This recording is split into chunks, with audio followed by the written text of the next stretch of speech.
的凶手是惊呆了。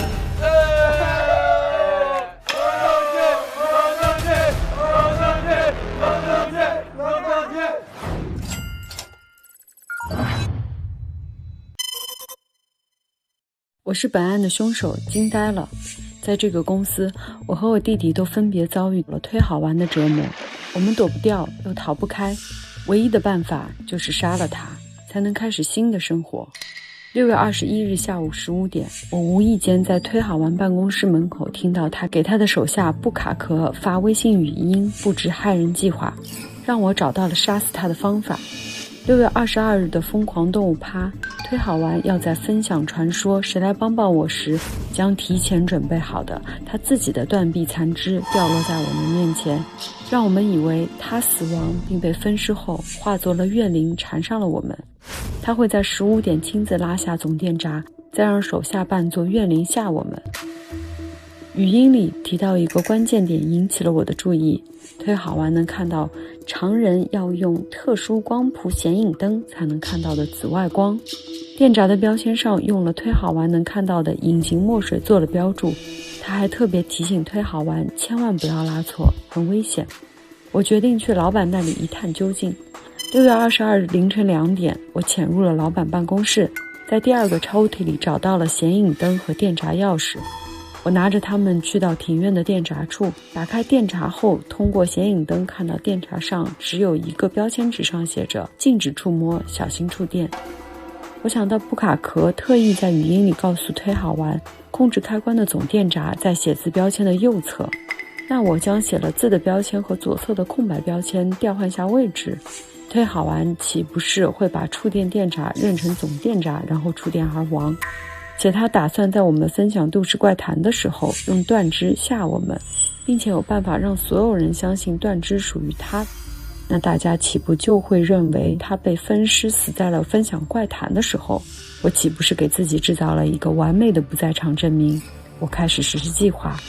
凌晨2点30，我将电闸上的标签往左挪动一格，然后锁上电闸，摸黑将钥匙和显影灯还到了老板办公室里，还从保洁屋里拿走了一瓶服用了以及准备好够量的水，提前藏在了庭院里。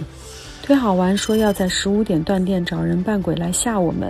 我想起会议室的柜子是只能供单人使用，借助这一点，我提前伪造了一个谁来帮帮我传说的破解方法，放在大会议室里，让大家以为只要单独躲到贴有柚子叶图案的柜子，就能躲避找尸体的恐怖怨灵。为了保证自己能随时进出柜子，我还偷走了前台的控制每个柜子开关门的遥控，以及准备好了夜视镜。为了万无一失，我还练习了很多次摸黑从会议室去到庭院，确保自己在10分钟内完成所有计划后往返。6月22日下午14点30分，我照常参加疯狂动物趴。在15点全场电闸被拉下后，忒好玩误触电闸而亡。我带上夜视镜偷偷离开，去到庭院，在水缸里倒入提前藏好的水和服用了，然后将已经被电死的忒好玩泡在水缸里，用木板支撑他的头，确保他的肢体被服用了全部腐蚀掉。最后我将电闸钥匙丢进水缸里，并将柜子遥控和夜视镜丢在人人都会经过的小庭院里。做完这一切后，我安心地返回会议室柜子里和大家待在一起，假装从来没有离开过。忒好玩，就让这一切悲剧结束在今天吧。我是玩家金靖，在本案中饰演忒好玩游戏公司的人事管理惊呆了。今天是公司每个月一次的主题团建，我和其他几个同事在会议室分享都市怪谈。突然一节断肢从天而降，我知道好戏就要开场了。丁和宁证实这个截肢是忒好玩的，我当然知道，因为这是忒好玩的安排。在公司这么久以来，他折磨我就算了，我无法容忍他折磨我的弟弟。他恶贯满盈，早就该死，所以我在断电后杀了他。既然其他人也有杀人动机，那我必须尽可能地把嫌疑往其他人的身上推，找一切机会把自己摘干净。看了尸检报告后，我假意分析，凶手把4肢都截开放在每个人的空间，又把它融了，以此故意混淆推好玩的死亡时间，让大家以为是不可能犯罪。此时柯说凶手就是他。我这傻弟弟真是送上门来当替罪羊啊。在第一次集中讨论的时候，小丁突然提出尸体很像是被电死的，像被电死。他这番话让我心里有点慌了，幸好大家暂时没有顺着这条线讨论下去。在神秘地带，我们目睹了动物对人类的惩罚仪式。正要开始第2场仪式时，布卡壳突然在我耳边提醒我，如果有危险就跟他走。这是什么意思？我立马撇清了关系。不管怎么样，不能让大家把视线集中在我这里。目前为止，我还是很安全的。在看到全家福的那一刻，才明白，我们其实是人类，而且曾经做过一些伤害动物的事情。说实话，看完我们的罪行视频之后，我心里非常的难受。被惩罚也是我们活该。而推好玩是动物，可是他背着动物局原本的意愿要杀了我们。在讨论案情的时候，我把整个作案手法分析出来。看着他们开始怀疑难，我心存一丝侥幸。集中讨论的时候，因为凶手作案同时利用了夜视眼镜和紫光灯，所以大家排除掉了拥有夜视功能的男以及能接收到紫外光的柯。那么凶手就锁定在我和贺苦呢之间，而且我们都去过办公室，因为我职业的便捷性，大家都开始怀疑我。我立马提出了我的观点，想洗清我的嫌疑。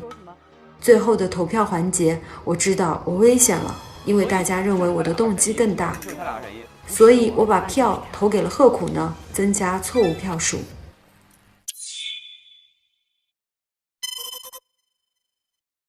我是玩家张林鹤，在本案中饰演推好玩游戏公司的金牌动捕师贺苦呢。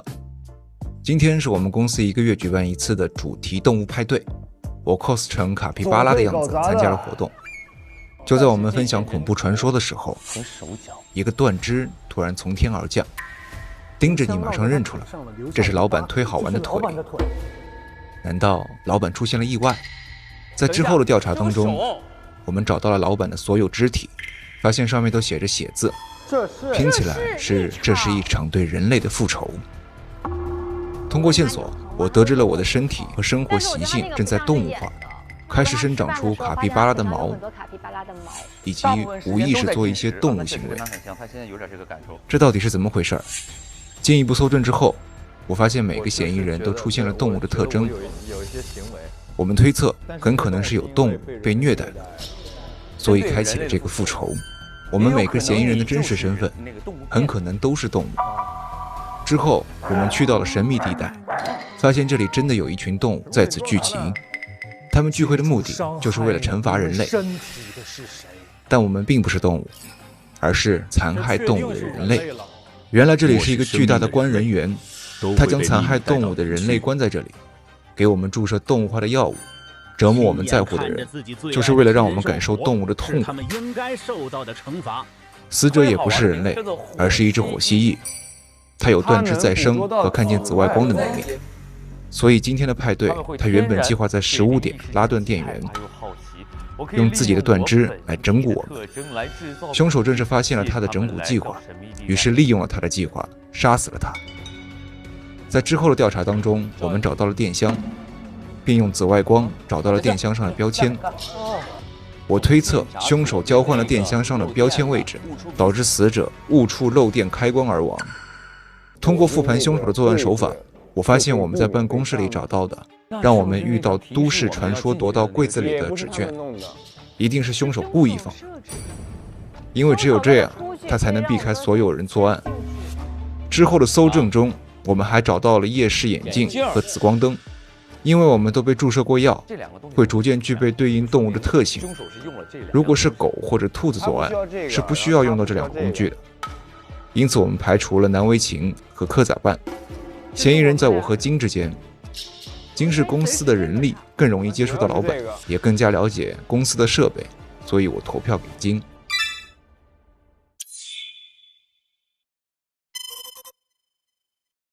我是玩家周柯宇，在本案中饰演游戏公司官方 coser 兼销售科咋办。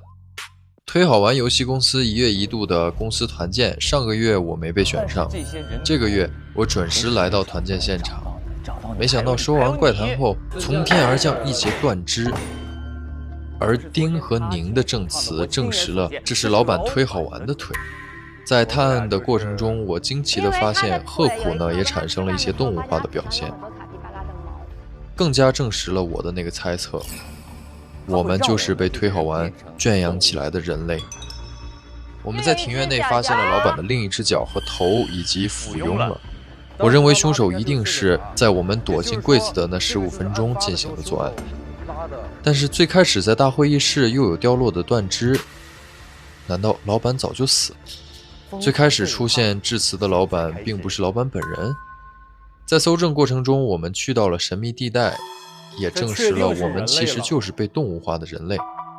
在布卡壳和太酷了的帮助下，我们来到了动物世界，也发现了老板其实是火蜥蜴，而且能够看到紫外光。那么凶手肯定是提前得知了推好玩的计划，知道它的特征是能看到紫外光，且死者用紫外光隐形字标记了漏电电闸的位置，凶手只需要提前来布置电闸的位置就可以完成作案。我在庭院的草丛里找到了夜视眼镜，而我和兔子也就是南都是夜视动物，我们都不需要拿夜视眼镜。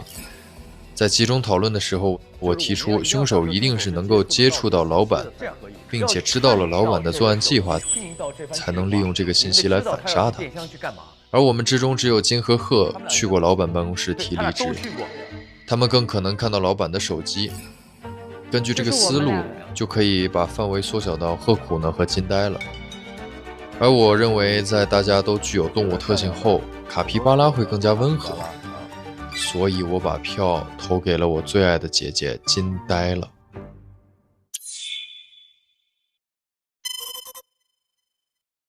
我是玩家张若楠，在本案中饰演推好玩游戏公司的游戏设计师南维琴。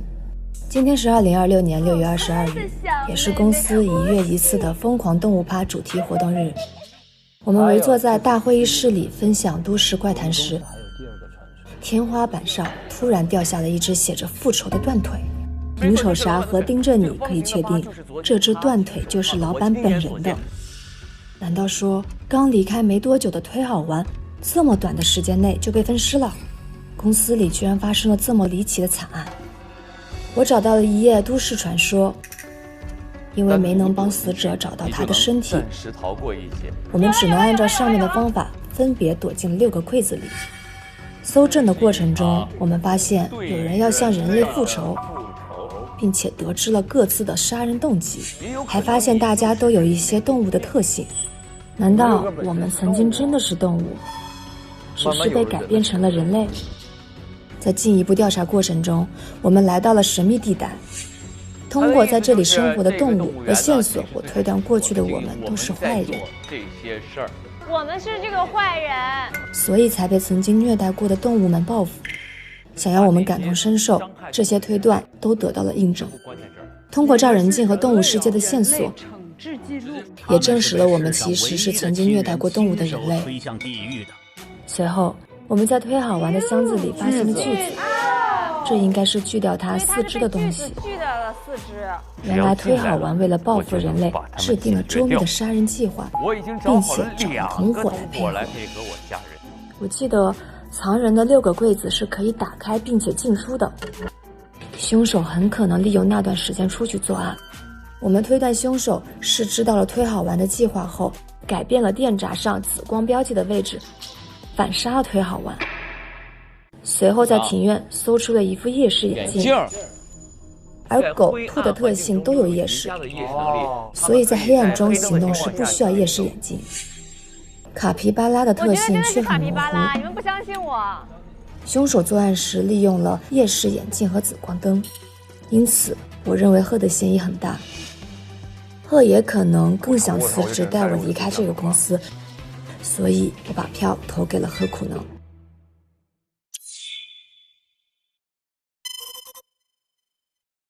我是玩家刘宇宁，在本案中饰演推好玩游戏公司的保洁宁丑啥。入职的第2天，我就参加了公司里每月1次的疯狂动物趴主题活动。我跟盯着你一起作为主持人讲述怪谈，没想到就在过程中，一个断肢突然从天而降，紧接着帮我找尸体的声音响起。这跟我刚才讲的怪谈一样，怪谈竟然成真了。因为这个断肢上有盯着你昨天烫伤老板的印子，没错，这是老板的腿，说明这就是老板的腿。而由于我和丁从入职开始一直待在一起，所以我俩成为了推探。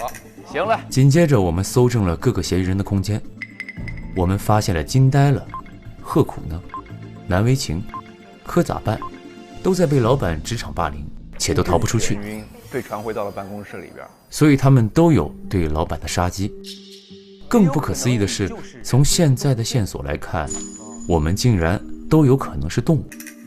散落的断肢拼凑出一句话，这是一场对人类的复仇。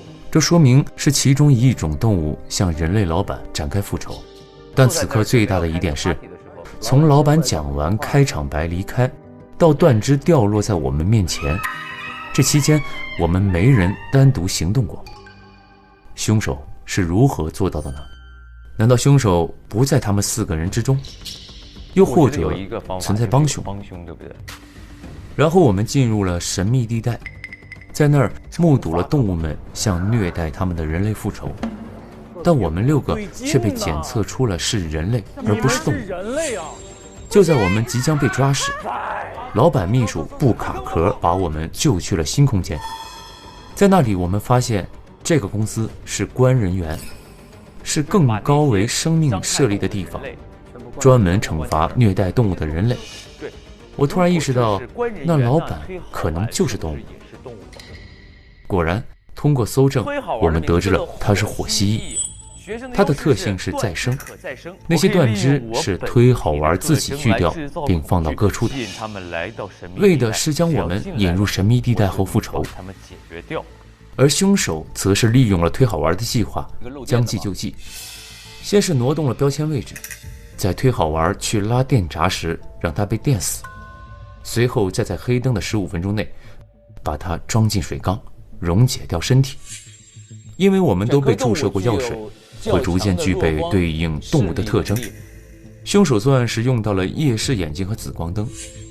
如果是狗和兔子作案，是不需要2个工具全部都用上的，可以排除柯和南。而由于凶手要作案，必须已知老板的计划，金和2人当中，金更容易接近老板，更有可能看到老板的手机和本子，因此我投给了金呆了。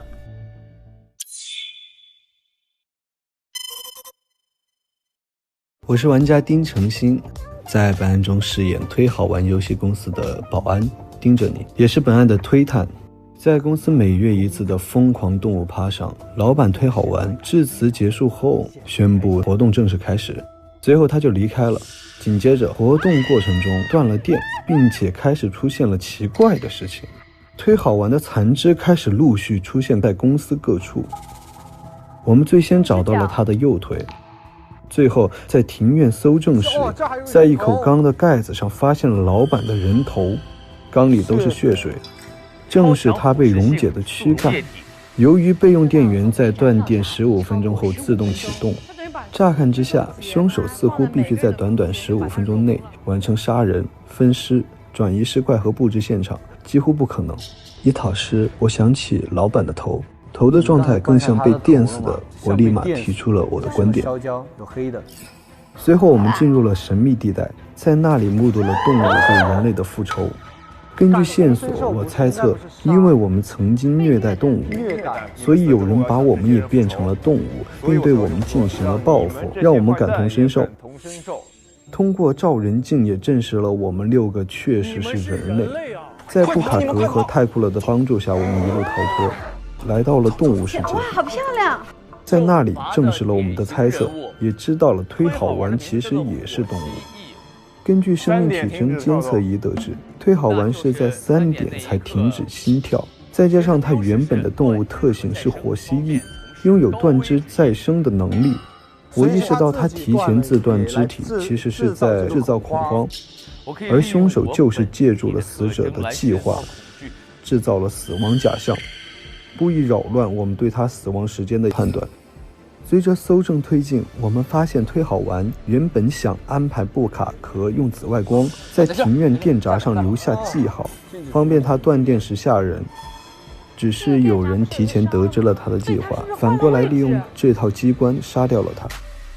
因此我的所凶思路是，凶手必须要知道推好丸电闸的计划，还要有机会接触老板的办公室，接触到显影灯、电闸钥匙等工具。因为我们找到了夜视眼镜，所以根据动物特性，我们排除了能看见紫外光的科杂伴和能夜视的难为情。我比较怀疑金呆了，原因是白鲸其实是一种很聪明的生物，智商很高，能密谋作案手法。其次，他的亲弟弟也被退好丸伤害过，他的作案动机最强，而且他有足够的时间和机会去接近退好丸的房间。所以我把票投给了金呆了。正片 SVIP 每周3、周4 12点更新 ，VIP 次日12点更新，会员抢先看1周。每周2 12点副本解锁中，提前解锁角色高能时刻。每周4 12点副本存档中，一起还原案件真相。每周5 12点推门万事屋，加更开推团的日常，推门居民幕后采访，了解更多玩家幕后精彩瞬间。每周6 12点推门玩家彩蛋，捕捉玩家更多精彩时刻。每周日12点推门花絮连看，持续解锁正片之外的隐藏惊喜。更有推门补给站、推门吃播大赏，本周日掉落，全员开启干饭唠嗑模式。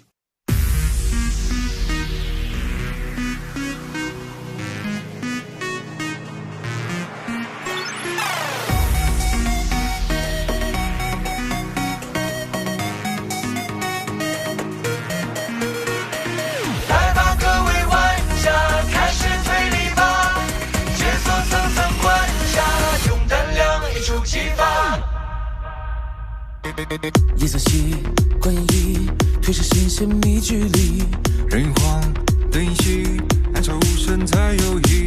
风声起，脚步急，乱世藏进隐隐去，真相隐无声的夜里无痕迹。秘密心藏着爱，建立着大局，残棋继续是播映，谁藏匿踪迹？一生与风声鹤唳，故弄着玄虚，下一秒谜句或谜底，真相的全部已清晰。